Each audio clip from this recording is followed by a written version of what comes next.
E eu queria mostrar para vocês um pouquinho aqui o que a gente pode pensar em estratégias, tá? Pessoal, o que é importante vocês entenderem?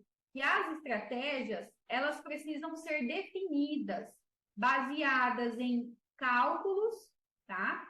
Elas precisam ser definidas baseadas em cálculo, o que vai me dar mais retorno econômico. Ela precisa ser definida baseada em equipe. A minha equipe vai dar conta se eu trazer essa tecnologia para dentro da fazenda?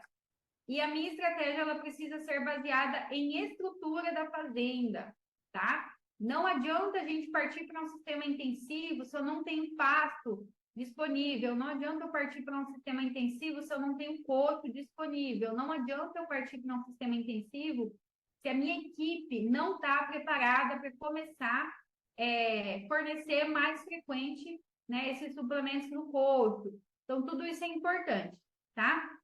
Então, aqui, eu fiz uma simulação com vocês, com a ideia de poder demonstrar para vocês o que os animais precisam ter de ganho de peso, né? E eu trouxe aqui os dois sistemas, já que a gente falou um pouquinho do boi 777 e nós falamos da RIP, né, pensando ali em uma terminação com 9 meses. Eu queria mostrar para vocês aqui um pouquinho visualmente o que a gente consegue ver de diferente, tá? Então, vamos pensar aqui, ó.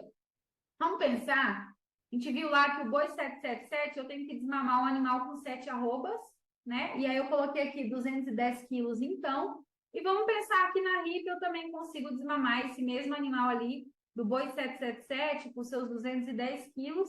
Lembrando que nós já temos sistemas em que investem em estação de monta. E eu vou lá no fim mostrar para vocês um pouquinho quanto é importante ter esse investimento em estação de monta. Mas lembrando que sistemas que investem em estação de monta, sistemas que investem em genética, sistemas que investem em estrutura, nutrição nessa fase de cria, conseguem desmamar bezerros um pouco mais pesados, tá? A gente já tem fazendas que conseguem desmamar bezerros com 220, 240 quilos, né? Geralmente uma arroba a mais aí do que os sistemas um pouco menos intensivos. Mas a gente vai falar um pouquinho lá na frente sobre isso, tá? Mas pensando aqui, ó, estamos desmamando os nossos animais. Abril, maio, desmamando. Esses animais estão entrando para recria aqui com 210 quilos, 7 arrobas. Tanto no RIP quanto no sistema de boi 777, tá? Se eu preciso, se dentro do conceito de RIP, eu preciso terminar os meus animais com 9 meses, eu preciso levar eles para a terminação com 9 meses, e dentro do porcento. Então, a minha exigência de proteína, ela já atende o pasto, vai me atender em 50% somente. Então, por isso que a proteína, que ficou bem claro, mais claro para nós, que a proteína ela é bastante importante quando a gente está trabalhando com animais na época da seca, tá? E, Mário, e se eu tiver com animais aqui no boi, na RIP, e eles precisam ganhar 600 gramas, qual que vai ser a exigência média deles? Então, eles já vão consumir mais, ele tem uma exigência maior, de 5,8. Mas, Mari, por que se eles têm pesos parecidos? Porque quando você joga lá no BR Corte, por que esse animal vai consumir mais? Porque eu vou estar dando um aporte nutricional de suplemento maior. Então, esse aporte de suplemento maior para esse animal aqui, que precisa ganhar mais peso, além dele potencializar o animal ganhar mais peso, ele potencializa o animal a consumir mais, tá? Então, o animal que está sendo suplementado com uma quantidade um pouco maior, ele potencializa o uso desse pasto e, consequentemente, o animal tem capacidade de consumir um pouco mais. Então, se ele consome mais, consequentemente, ele vai ganhar um pouco mais de peso, tá? E aí a gente percebe também que a exigência de proteína dele, em média, diminui um pouco. Mas eu não quero que vocês entendam que ela diminui. Eu quero que vocês entendam que ela vai ser suprida, por quê? Porque o animal come mais. É diferente você pegar um animal comendo menos e você pegar um animal comendo mais. Se ele come mais com uma mesma quantidade de proteína, ele vai ingerir mais proteína do que o animal que está comendo menos. Não é que a exigência dele diminui, porque ele tem o mesmo peso. a exigência dele é a mesma. A diferença é que, como eu estou fornecendo mais suplemento, ele vai ter uma capacidade de consumo maior, ele vai digerir mais, ele vai ter uma taxa de passagem maior. Consequentemente, ele vai consumir mais proteína, por quê? Porque ele vai estar consumindo mais pasto, tá? E também mais suplemento, tá? Mas aqui trazendo para vocês, então, essa seria a exigência de proteína de um animal no sistema 777 e essa seria a exigência de um animal em um sistema de RIP, tá? Mas, Mari, e quando eu levo isso para um modelo, por exemplo, de suplemento? Vamos lá, ó. Aqui, esse animal aqui, ó, do 7777, ele tem que consumir 400, ele tem que ganhar 450 gramas dia. Então, eu vi lá que ele precisa consumir 5,2 quilos.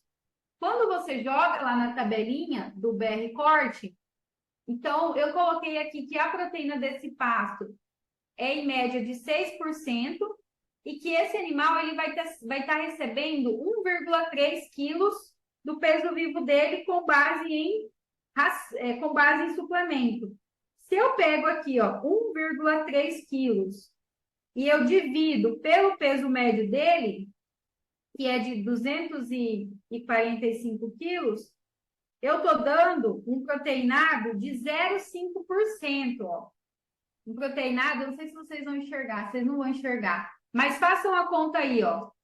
Eu estou dando 1,3 quilos de suplemento. Esse animal, ele tem 245 quilos em média. Aí vocês fazem, então, 1,3 quilos de suplemento dividido por 245 quilos, que é o peso do animal médio, vezes 100. Vocês vão encontrar 0,5, que é o 0,5%, que seria, por exemplo, uma dessas estratégias que nós falamos aqui, ó.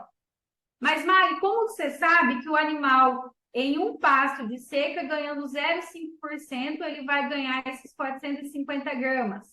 A literatura aponta para nós, tá? Existem vários trabalhos, eu vou até mostrar um para vocês depois, mas existem vários trabalhos que se eu usar 0,1 nessa condição de pasto, meu animal vai ganhar isso. Se eu usar um 0,3 nessa condição de pasto, meu animal vai ganhar em média isso, tá? Então, aqui, fazendo uma simulação, né, para ganhar seus 450 gramas por dia, ele precisa estar consumindo aqui um suplemento de 0,5%. E aí, aqui, ó, então ele vai consumir, ele precisa consumir, a exigência de consumo dele está aqui, ó, 5,2 quilos de matéria seca. Se ele vai consumir, ele precisa consumir 5,2. Se ele está consumindo 1,3 kg de suplemento, a diferença tem que vir do pasto. Em média, tá, pessoal? Isso aqui não é conta cravada. A gente está falando de biologia, mas em média, ele vai consumir 4 kg de pasto, tá? Se eu pego 4 kg de pasto e multiplico em média por 6% de proteína, a gente viu que é 5 pouquinho, eu joguei aqui 6, ele vai consumir 240 gramas de proteína vinda do pasto. Mas, Mari, você está considerando que ele vai consumir 100% da proteína do pasto? Sim, mas sabendo que não vai ser 100% que vai ser digerida. Por quê? Porque esse pasto de seca, ele tem mais lignina, ele tem mais pidinha, ele tem mais fida, tá? Mas só para vocês entenderem uma conta média. E a exigência de proteína desse animal aqui, ó, é de 10% do quanto ele consome. Então, se a gente pegar aqui, ó, se ele vai consumir 5,2 quilos e ele precisa consumir uma exigência de 10,6% de proteína, então ele precisa consumir 550 gramas de proteína por dia, vindo do pasto mais suplemento para suprir a exigência de proteína dele. Ele precisa consumir 550 gramas de proteína por dia. Se 240 gramas da proteína está vindo do pasto, o resto tem que vir do suplemento, que então é esse 0,310 gramas.